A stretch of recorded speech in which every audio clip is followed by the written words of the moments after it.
Усім прывітанне, з вами Зміцер Лукашукі. Мы пачынаем абмяркоўваць падзеі ў Беларусі і за яе межамі у нашым супольным праекце Еўрарадыё і Е-прамовы. Першым сённяшнім нашым суразмоўцам стане гісторык, доктор Александр Фрыдман. Добрый день, спадар Александр. Добрый день, спадар Зміцер. Дзякуй за запрашэнне. Дзякуй вам не толькі за тое, што адгукаецеся, але за тое, што уважліва для нас, фактычна робіце нашу работу, сочыце за тым, што піша замежная еўрапейская, найперш нямецкая прэса пра тое, што адбываецца ў Беларусі і вакол яе. Я, можа быць, такое агульнае першае пытанне. Ўсё ж такі, наколькі на сёння цікавасць да беларускай тэмы, яна сярод нямецкага грамадства, нямецкіх журналістаў, нямецкага істэблішмента, яна прысутнічае і на якім яна ўзроўні. Як это раней было, цікава, але дзесьці там. Зараз змянілася такое стаўленне? Мне падаецца, што стаўленне змянілася прынцыпова, пачынаючы з гісторыі з самалётам Ryanair і з Романам Пратасевічам. Бо да гэтай гісторыі ўсе тыя падзеі, якія адбываліся ў Беларусі, гэта было вельмі цікава, за гэтым назіралі, за гэтым сачылі, спачувалі, зразумела, пісалі даволі шмат пра тое, што адбываецца ў Беларусі. Але гэта быў такі цалкам вонкавы погляд, вось там у Европе гэта адбываецца, гэта нас цікавіць не больш. Пасля гісторыі з Пратасевічам, калі быў пасаджаны самалёт з еўрапейскімі грамадзянамі і ўсё, што далей адбывалася, цікавасць узмацнілася. Потом былі санкцыі, абмеркаванне санкцыяў, і гэта яшчэ раз узмацніла цікавасць. А тут цікавасць яшчэ павышаецца і вывышаецца, гэта звязана з апошнімі справамі на беларуска-літоўскай мяжы і гісторыі з мігрантамі, бо ў Германіі ж дакладна разумеюць, і гэта цалкам відавочна, што большасць тых людзей, якія пераходзяць гэтую мяжу з Беларусі і попадаюць на тэрыторыю Літвы, не збіраюцца заставацца на тэрыторыі Літвы, а жадаюць прадоўжыць свой шлях. І шлях відавочна будзе ісці ў накірунку Германіі. Таму Германіі таксама адчуваюць, што тое, што адбываецца сёння там на мяжы і ў шырокім кантэксце адбываецца ў Беларусі, гэта не толькі беларуская праблема, гэта не толькі літоўская праблема, гэта сёння і нямецкая праблема, і агульнаеўрапейская праблема. Такім чынам атрымліваецца, што відавочна, што хутчэй за ўсё не ў Літву, не з жаданнем патрапіць у Друскінінкай едуць праз Мінск да літоўскай мяжы людзі там з Багдада ці са Стамбула ці яшчэ адкуль-небудзь. Але хутчэй за ўсё ў Нямецчыну. Але ўсё ж такі, якая гэта колькасць людзей? Калі прыгадваць, як кажуць, міграцыйны крызіс 15-го, да прыкладу, года, то десяткі, калі не сотні тысяч імкнулася патрапіць у Еўропу. Зараз размова ідзе пра 1500–2000. Наколькі гэта можна лічыць вялікай праблемай? Як это ўспрымаецца у той же самай Нямецчыне? Гэта ж не пытанне лічбаў, гэта ж пытанне прынцыповае. Так, калі там у еўрапейскім кантэксце гэта разглядаць, тая колькасць людзей, якая сёння апынулася на тэрыторыі Літвы, гэта сур'ёзная справа для самой Літвы, але у еўрапейскім кантэксце гэта лічба сапраўды невялікая. Пытанне ў тым, як рэагаваць на такі выклад. Александр Лукашенко і беларускія улады гэта не першы выпадак, калі ідзе спроба інструменталізаваць гэтае пытанне ўцекачоў, пытанне міграцыі для рашэння сваіх уласных палітычных праблемаў ці дасягнення некаторых палітычных мэтаў. Гэтым цягам часам займаецца турэцкі прэзідэнт Эрдаган, гэтым час ад часу займаецца мараканскі кароль Мухаммед VI на граніцы з Іспаніяй, калі уцекачы з Марока ці мігранты з Марока пераходзяць мяжу ў іспанскіх анклавах Сеуце і Мелілі, і гэтак далей. Такія прыклады ёсць. Для еўрапейскага звяза гэта сёння пытанне прынцыпа. Каб гэтая магчымасць займацца шантажом, каб гэтая магчымасць давіць на еўразвяз, каб гэтая магчымасць была знішчана.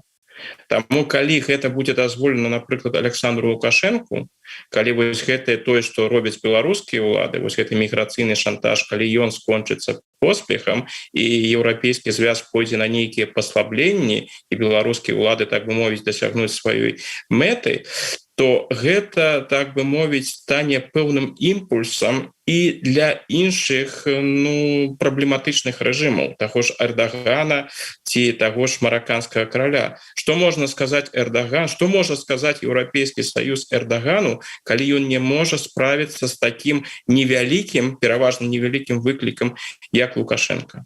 Так бы мовіць, гэта ўжо такое прынцыповае пытанне. І калі чытаеш еўрапейскую прэсу ці выказванні розных еўрапейскіх чыноўнікаў, яны не кажуць пра лічбы. Лічбы – гэта пытанне другаснае.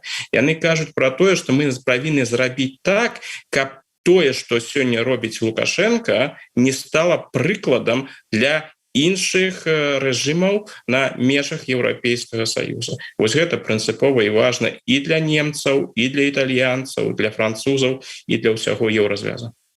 Вы звярнулі ўвагу на адну з нямецкіх газетаў, якая зрабіла матэрыял, такое расследаванне. Па выніку гэтага расследавання журналісты прыйшлі да высновы, што не проста так нейкія там уцекачы самастойна прыязджаюць у Мінск, з Мінска едуць да літоўскай мяжы, а што гэта такі наладжаны трафік і наладжаны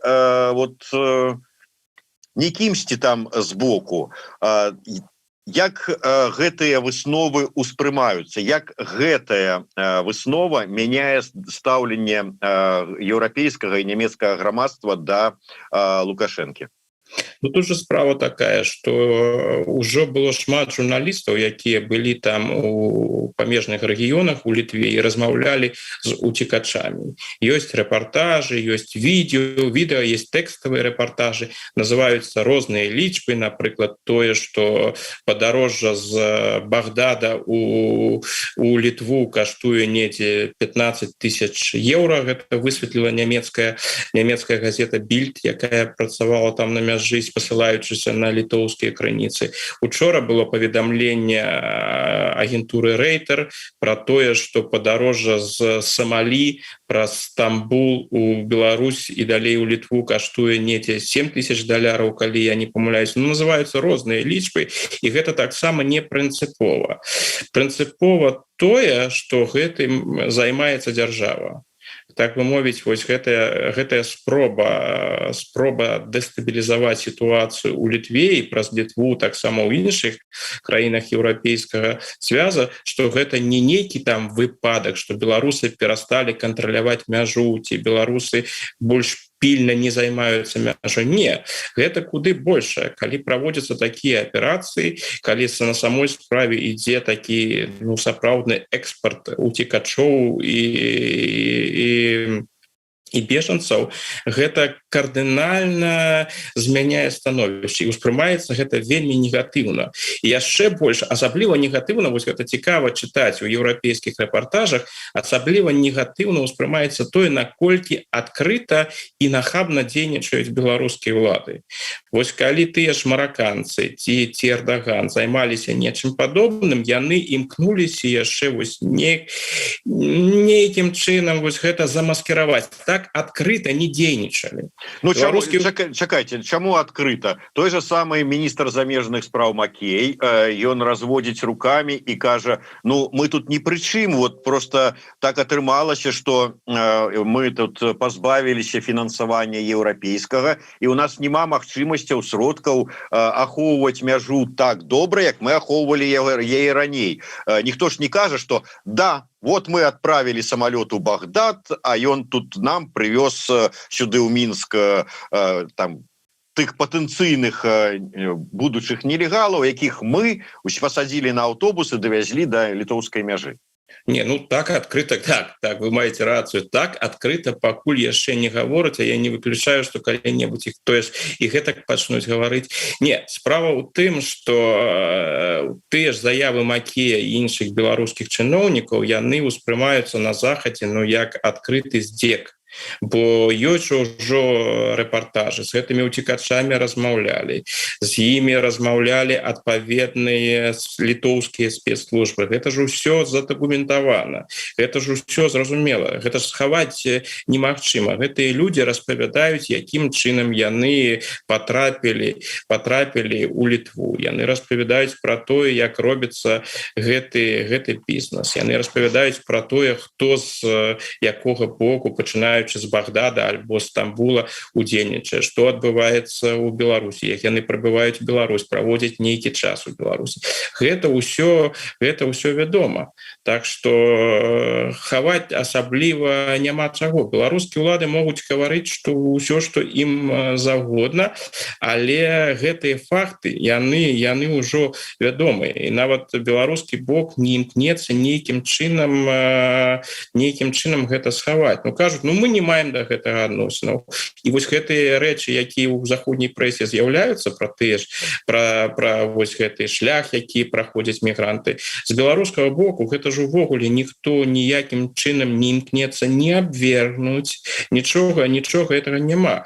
Так бы мовіць, беларускія ўлады дзейнічаюць досыць адкрыта, я б нават сказаў, нахабна. Не, я не хочу сказаць, што той же Эрдаган ніколі не дзейнічаў нахабна. Нахабнасць гэта таксама, так бы мовіць, фірменны стыль турэцкага прэзідэнта. Але тут трошкі іншая справа. Нейкі эканамічная і палітычная вага Турцыі, яна зусім іншая. Тое, як паводзіць сябе рэжым Лукашэнкі, а ніякім чынам не суадносіцца з той ролю, якую гэты рэжым адыгрывае ў Еўропе. І таму для еўрапейцаў гэта ўжо пытанне прынцыповае. Што мы робім? Калі мы даем Лукашэнку магчымасць так паводзіць сябе з намі, калі Лукашенко выходзіць з гэтай гульні пераможцам, дык чаго мы вартыя? Што мы можам увогуле на знешнепалітычнай арэне дасягнуць? Як мы будзем размаўляць з Пуціным? Як мы будзем размаўляць з кітайскім кіраўніцтвам, калі мы дазваляем Лукашэнку рабіць з Еўрапейскім Саюзам тое, што ён робіць? Чакайце, а як жа хвалёная нямецкая рэалпалітык, а як жа эканамічныя інтарэсы, а як жа ж вось нямецкі бізнес у Беларусі? Вось на гэта што ўжо, як на ім гэта ўсё адаб'ецца, такая пазіцыя Германії, яно ўжо не ўплывае? Не, безумоўна, гэтыя фактары таксама адыгрываюць. Таму еўрапейскі бок і нямецкі бок, яны ж не прадпрымаюць адразу радыкальныя крокі. Крокі прадпрымаюцца, але пэўныя. Пра радыкальнага разрыва поўных зносінаў не хоча ў Еўропе ніхто. Гэта еўрапейскаму боку не патрэбна. Але Лукашенко, ён ставіць еўрапейскі бок менавіта ў такія умовы. Калі дазволіце, я просто адзін вельмі цікавы прыклад прывяду, і пра яго пісалі на мінулым тыдні. Гэта гісторыя з швейцарскім канцэрнам Nestlé і з рэкламай Nestlé на беларускім тэлебачанні. Крытыкуюць швейцарскі канцэрн ужо вельмі доўгі час. І швейцарцы, яны проста, у іх такая стратэгія. Іх абвінавачваюць у розных рэчах. І у экалагічныя пытанні, і выкарыстання дзіцячай працы, і іншыя на афрыканскіх плантацыях. Але Nestlé, яны адмоўчваюць. Калі вось ідуць такія абвінавачанні, яны звычайна проста маўчаць, і мэта перасядзець. І такая ж мэта была ў Nestlé і ў выпадку з Беларусю. Былі абвінавачаны, як жа так? Вы пускаеце рэкламу на такіх каналах, як ОНТ ці СТВ, якія не проста займаюцца прапагандай, а выпускаюць тыя перадачы, пра якія мы ўсе ведаем. Журналістыкай нічога супольнага гэтая праца не мае. Як вы можете гэта рабіць? Што рабілі швейцарцы доўгі час? Яны маўчалі. Друк узмацняўся, і ў выніку, і вось для мяне гэта вельмі такі цікавы выпадак, у выніку не вытрымаў нават канцэрн Nestlé. Яны, па-першае, адказалі на тыя запыты, якія былі, і яны скарацілі рэкламны бюджэт. Наколькі яшчэ невядома, но ўжо скарацілі. А паколькі друк працягваецца, а беларускія тэлевізійныя каналы працуюць і далей як працавалі, то ён яшчэ будзе ўзмацняцца, і мне падаецца, ўсё скончыцца тым, што Nestlé, не гледзячы на эканамічныя інтарэсы, сыдзе з беларускага тэлебачання. Канцэрн бы, менеджмент канцэрта бы не зайшоў. Іх праблемы правоў чалавека, арышты журналістаў, справа Бабарыкі і іншае. Гэта іх увогуле, зразумела, не цікавіць. Яны добрыя, яны зарабляюць пэўныя грошы у Беларусі і жадалі бы зарабляць гэтыя грошы далей. Але з вонкага боку ідзе вось такі прэсінг, што канцэрн вымушаны рэагіраваць. Яны вымушаны пралічыць сітуацыю, што для нас лепш. Працягваць працаваць там, выпускаць рэкламу ці устрымацца ад нейкіх грошаў, якія мы ў Беларусі зарабляем, але не сапсаваць канчаткова тое рэнамэ, якое ў канцэрна ёсць. І гэта такі вельмі яскравы выпадак. Ён вельмі характэрны для бізнеса. Бізнес бы працаваў і далей. Бізнес не цікавіць звычайна. Амаль заўсёды у значнай ступені не цікавіць уся гэтая праблематыка з правамі чалавека. Але сітуацыя складваецца ў Беларусі такая, што не рэагаваць на гэта немагчыма. Як ты можаш працаваць далей, нібыта нічога не адбываецца, калі ў прэсе ідуць уся гэта інфармацыя ідзе пра тое, што адбываецца пра рэпрэсіі, пра арышты, ператрусы і гэтак далей. Тут цяжка, гэта такі уплыў моцны.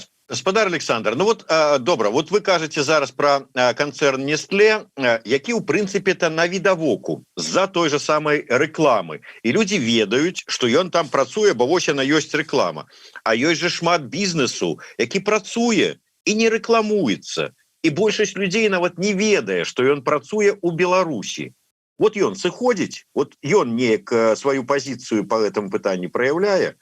Прыкладу, той же самы нямецкі бізнес. Нямецкі буйны, асабліва нямецкі бізнес, ён імкнецца гэтую сітуацыю нейкім чынам перасядзець. Той ж самы прыклад канцэрна Siemens, які працягвае працаваць у Беларусі. Тут пытанне не самога бізнеса, бо, як я ўжо казаў, тут не трэба мець ілюзій, бо той же вялікі бізнес, ён працуе і ў Кітаі, нягледзячы на тое, што кітайскія ўлады робяць з уйгурскай меншасцю. Ён працуе ў Турцыі, нягледзячы на тое, што десяткі журналістаў сядзяць у Турцыі за кратамі. Ён працуе з рознымі зусім дрэннымі афрыканскімі дыктатурамі і гэтак далей. Так бы мовіць, на нейкую маральнасць тут разлічваць не выпадае. Што на захадзе вось сёння, аднак, мы бачым, ёсць друкуецца вельмі шмат паведамленняў пра становішча ў Беларусі. Гэтая тэма прысутнічае. На гэтую тэму выказваюцца палітыкі, і гэта значыць, што тыя кампаніі, якія працягваюць сваю дзейнасць у Беларусі, нягледзячы на тое, што ў Беларусі адбываецца, яны падпадаюць пад вось гэтыя ўплывы. Той же выпадак з Nestlé. Яны вымушаны былі гэта зрабіць. Не тое, што яны не жадалі гэта рабіць, яны б займаліся рэкламай і далей. Але паколькі вось у прэсе гэтая тэма прысутнічае і будзе прысутнічаць яшчэ больш, яны вымушаны рэагаваць. Тут на сённяшні дзень склаўся такі палітычны кантэкст вакол Беларусі, што ігнараваць тое, што ў Беларусі адбываецца, вельмі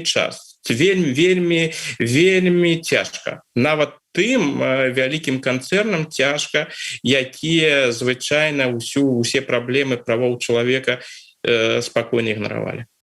Гаспадар Александр, крыху на іншую тэму, але звязаную таксама з Еўропай увогуле і Нямецчынай у прыватнасці.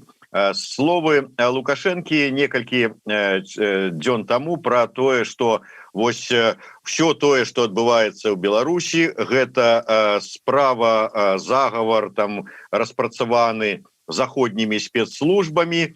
І было сказано там, ёсць там у нас прэтэнзіі і пытанні да Ангелі Меркель і да іншых там высокіх кіраўнікоў.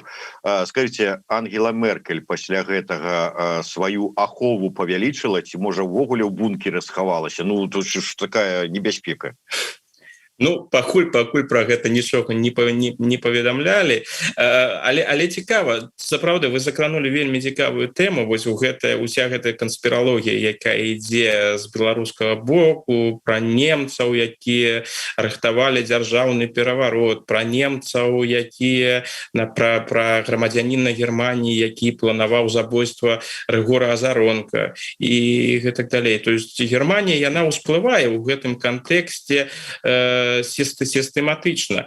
Рэакцыі на гэта фактычна няма, гэта больш не каментируюць, так бы мовіць. Тут ужо зразумела, гэта ж Лукашенко. Ну, гэта ўсё сыходзіць ад Лукашэнкі. Ну што там можна казаць, што там можна каментировать? Ну няма пра што казаць. Ну кай далей займаецца сваёй канспіралогіяй, распавядае што хоча, рэакцыі, тым больш афіцыйнай рэакцыі на гэта не будзе. Там яшчэ калі гэтыя былі заявы пра нямецкага грамадзяніна, які планаваў забойства Азаронка, там было яшчэ нейкая зусім фармальная заява нейкіх зусім мелкіх чыноўнікаў, якія сказалі, ну што тут каментировать, нямецкія грамадзяне ў Беларусі не затрыманы, нічога нам на гэты конт невядома, няма пра што казаць. Гэта просто не заўважаецца. Усё, што сыходзіць з афіцыйнага беларускага боку, гэта просто ідзе, гэта ігнарыруецца по прынцыпу, ну няма пра што казаць. І дарэчы, для Лукашэнкі гэта такі вельмі дрэнны месседж, бо я ў свой час вельмі уважліва назіраў за ўспрыняццем Кадафі у апошні час яго кіравання, бо Кадафі ён таксама азначаўся, асабліва ў апошнія свае гады, ну вельмі цікавымі, назовем гэта так, заявамі, і іх таксама ігнаравалі по прынцыпу, ну што ж вы хочаце, гэта ж Кадафі, мы же ўсё про яго ведаем. Гэта несур'ёзная тэма, гэта не тое, на што варта марнаваць час. Вот ўсё ж таки нездарма гэтая тэма, відаць, усплыла пра 150 джипаў, которые у свой час ганяліся за Кадафі, узгадамі вами, а зараз прыехалі ганяцца за Лукашенко. І неяк вот кола гісторыі, вот, супадзенне ці што, вот і ўсе гэтыя параўнанні. Спадар Александр, я да вас зараз, можа быць, пакуль што як да гісторыка. Ведаеце, колькі дзён таму чытаў аналіз аднаго з беларускіх адвакатаў, які ўжо не адвакат, пазбавілі ліцэнзіі. Ён аналізаваў, што адбывалася з адвакатурай у Германії у 30-е гады мінулага стагоддзя. Просто браў усе дакументы, вот усё гэта там вот законы об адвокатуры, там ці як яны называюцца, вот усю гісторыю падзеяў, і казаў, а паглядзіце, што ў нас.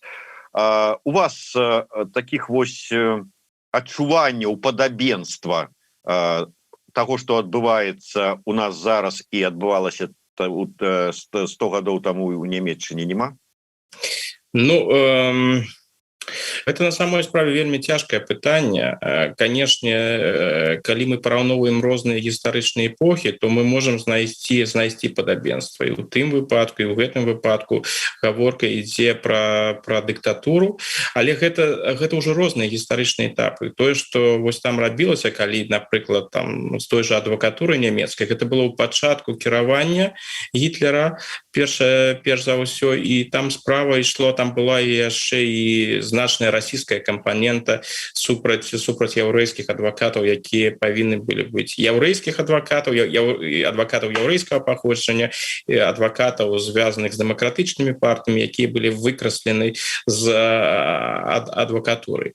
Што тычыцца Беларусі, то я б усё ж таки больш параўноўваў з паліцэйскімі дыктатурамі, якія былі ў гісторыі сусветнай у 20 стагоддзі. Ну і асабліва відавочнае ёсць параўнанне з сталінскай эпохай. Тыя метады, якія ўжываюцца, тыя метады, якія ўжываюцца ў прапагандзе, тыя вобразы ворага, якія малююцца, там ёсць што параўнаць. Але ёсць і вялікая асаблівасць сённяшняга гістарычнага перыяда ў Беларусі ў тым, што ўсё гэта адбываецца праз значны час пасля таго, як Лукашенко прайшоў да ўлады.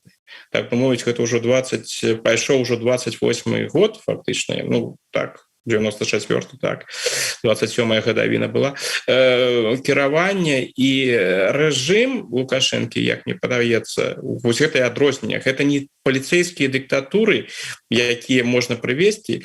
Тое, што Лукашенко робіць сёння, гэта звычайна рабілася дыктатарскімі рэжымамі на пачатку кіравання. Калі толькі дыктатарскі рэжым моцны, брутальны усталёўваўся, напрыклад, там тая же фашысцкая дыктатура ў Італіі, поўная зачыстка палітычная. А сёння мы ўжо перажываем, так бы мовіць, з майго пункта гледжання, апошні этап кіравання Лукашэнкі. Гэта ўжо апошні перыяд, і таму рэпрэсіі узмацняюцца.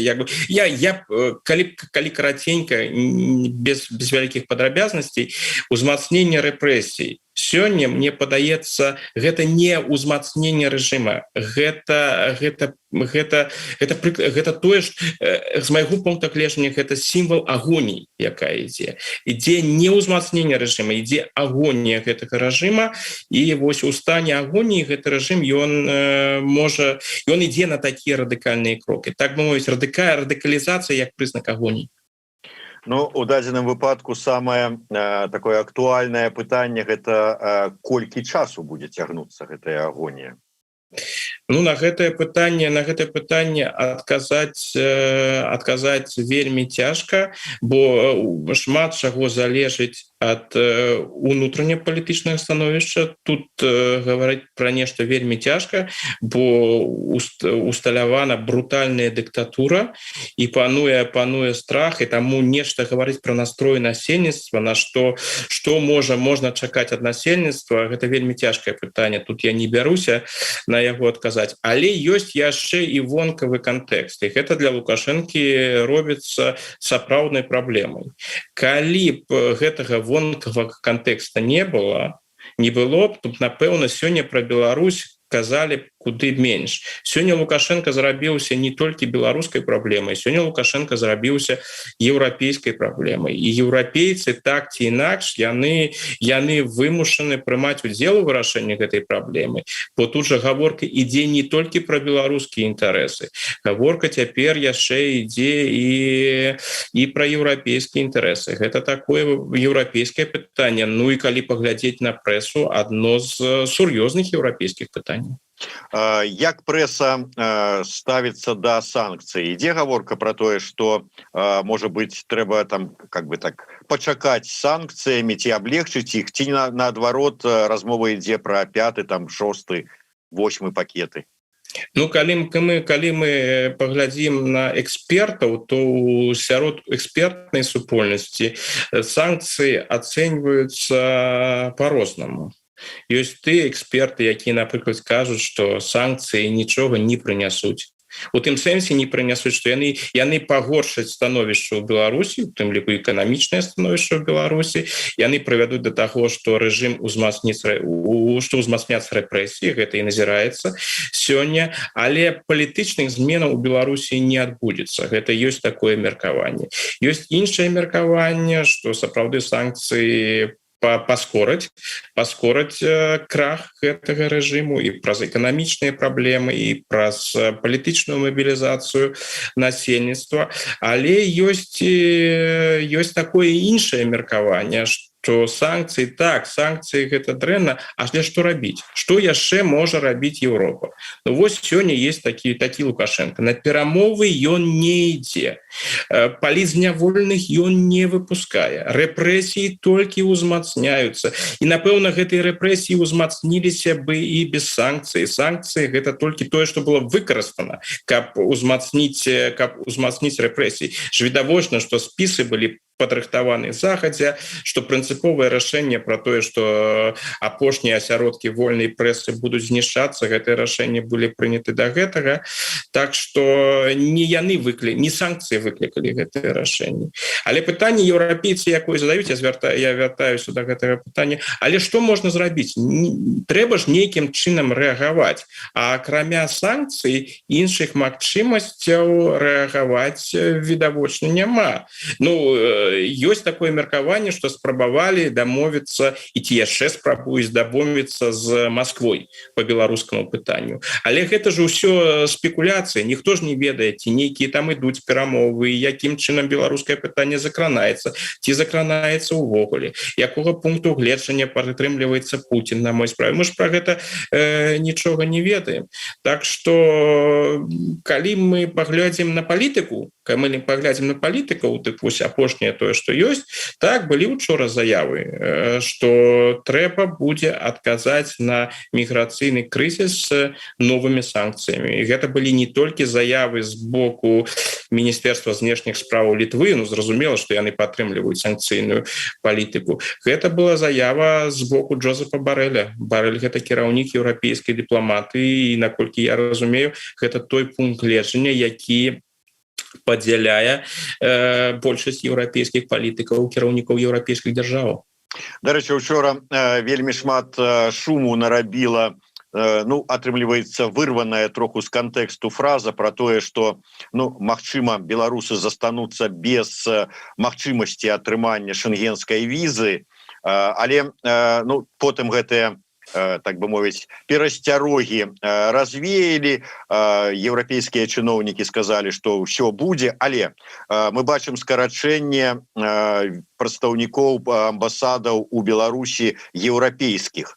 Все ж таки існуе просто тэхнічная пагроза, што не змогуць выдаваць гэтыя візы прадстаўнікі еўрапейскіх краінаў. Як вы ацэньваеце эту сітуацыю? Гэта можа цалкам адбыцца, паколькі дыпламатычныя канфлікты толькі ўзмацняюцца. Мы можам дайсці, можа атрымацца так, што і амбасады іншых заходніх краінаў, тая ж нямецкая альбо французская, апынуцца ў тым жа стане, у якім сёння знаходзіцца, напрыклад, амбасада Літвы. Калі будзе скарочана колькасць дыпламатаў, калі эскалацыя працягнецца і значная колькасць дыпламатаў вымушана будзе Беларусь пакінуць, а гэта сцэнарый, які цалкам можа адбыцца, на жаль, то ў гэтым выпадку можа быць і скарочана колькасць візаў, але пакуль гэтага няма і застаецца спадзявацца, што да гэтага не дойдзе.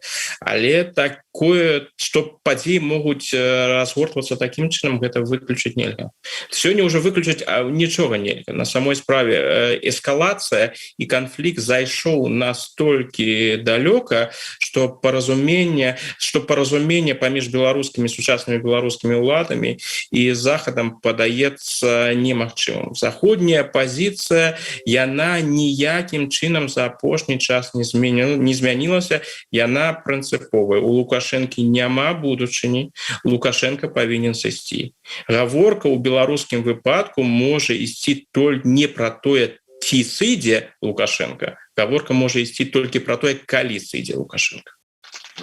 Зразумела. І коротко ў канцы, у папярэднія нашыя размовы вы казалі пра тое, што, нягледзячы на усю гэтую сітуацыю, існуюць пэўныя СМІ, ці нейкія соцсеткі, ці блогі, якія адбеліваюць Лукашенко і беларускі рэжым.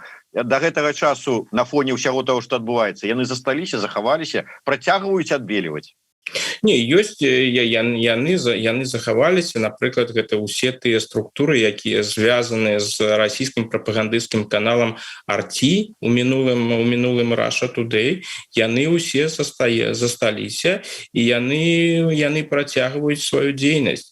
І прасоўваюцца розныя пункты гледжання, у тым ліку і вось той пункт гледжання, про который я казаў, ну навошта ўводзіць там розныя санкцыі, калі ад гэтых санкцыяў толькі дрэнна беларускаму насельніцтву узмацняюцца рэпрэсіі і гэтак далей. Ну гэта тая самая логіка Макея. Ёсць сапраўды, ёсць нават людзі, якія называюць себе аналітыкамі ці журналістамі, якія праводзяць гэтую логіку Макея, якая заключаецца ў тым, што калі ў Беларусі адбываюцца рэпрэсіі, то вінаваты ў гэтым не дзяржаўны бок, які чыніць гэтыя рэпрэсіі, а захад, які, так бы мовіць, увёў санкцыі і прымусіў, так бы мовіць, беларускі бок да гэтай рэпрэсіўнай палітыкі.